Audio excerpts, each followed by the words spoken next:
Welcome back to Story Break, your moment of magic, myth and imagination from the heart of Scotland. As the days stretch longer and the air grows warmer, we're stepping into a new season here on the podcast. A time of blossom, birdsong and ancient traditions. Today, I'll tell you a tale from Scottish folklore, one woven with wind and fire, stone and bloom. A story for Beltane, the 1st of May, when summer is set to begin. Long, long ago, when the hills still whispered secrets and the old ways walked freely, there was a time of year when the land held its breath. It was the turning point, the meeting of two worlds. You see, for half of the year, the land belonged to the Cailleach, a mighty old woman, older than time, with hair as white as snow and eyes the colour of frozen lochs.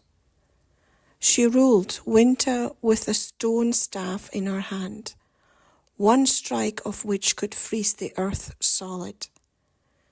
She walked the mountains with a great blue shawl wrapped around her, shaping the hills, summoning storms, and locking rivers under ice. The creatures of the wild knew her well and kept their distance. But as the wheel of the year turned, her strength began to wane. Somewhere in the south, Bridie stirred, the maiden of spring, bright and golden, whose breath could coax flowers from bare ground and call lambs into being. She was the goddess of the forge, of healing and of hope. And her time was coming. Each year on the eve of Beltane, as April turned to May, the two powers clashed, winter and summer, the hag and the maiden, locked in their ancient dance. Some say they fought in the sky, thunder and wind lashing through the glens. Others say Bridie kept quietly, lightning fires and waking seeds, while the Cailleach, tired and heavy, slipped away into stone. On the morning of Beltane, the land would know who had won. If the sun rose warm and the dew sparkled on fresh green grass, then Bridie had claimed her throne. The Cailleach, defeated, would crumble in the mountains.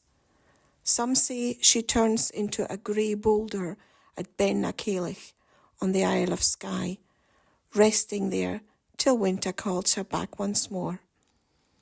And so the people lit their Beltane fires, leaping the flames to cleanse their spirits, leading cattle between twin blazes to protect them for the coming summer. Lovers danced, hands were fastened, and the earth was honoured for its gift of returning life. For just as the Cailleach teaches us to endure, Bridie reminds us to begin again. So if you ever find yourself in the Highlands in early May, and the wind feels like it's carrying something old, something powerful, pause a moment, listen. You might just catch the fading sigh of the Cailleach, or the bright laughter of Bridie on the breeze. Thank you for joining me for this tale of the turning seasons. There's more spring and summer magic waiting in the next episodes of Story Break. Until then, may the fire warm your spirit and the flowers guide your path.